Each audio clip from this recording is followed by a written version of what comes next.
حاسيبه بزمبش مش بنا نزرع خنوت እንዳስራح ቆለቁ ኣብዚ ተገሪስ ጥምጥ ጠቢሉ ስሕበ ኣሎ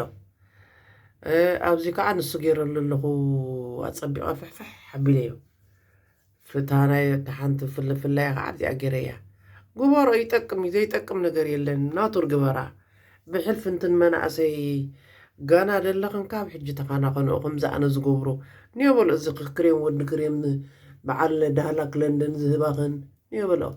ዋይ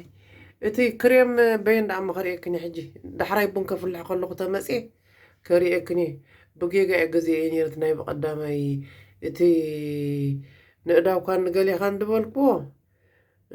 ነታ በዓልቲ ድኳን ምስ ሓተትኳታ ናይ ዲኤም ናይ ብርክኻ ዘቐንዝበካ ተኾይኑ ትማሊ ሕጂ ቀንዚ ንብእግሪ ቁሩብ ከይደስ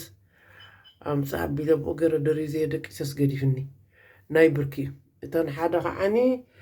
እዚአን ከዓ ይፈላለዩ እቲ ፅሕፈቱ ካልእ ልብሲ እዚ ዋላ ንነፍሰይ ክግብረ እዚ ዋይ ሮሲኑ ኣብ ቅድሚ ኣምላኽ ሮሲኑ ስለዚ ማማንጓዓይ ትገብረልክን ናቱር ግበራ እዚ ከቂሓክን እዩ እዚ ኣሲድ እዩ ንገፅክን ኣሲድ ክትገብራ ንገፅክን ፊልተር ገረን ፃወታልክን ኣለዋ ዋዕባዕለን ፍለጣ ኣነ ነጊር ኣለኹ እዚ ክሳደይ ሕጂ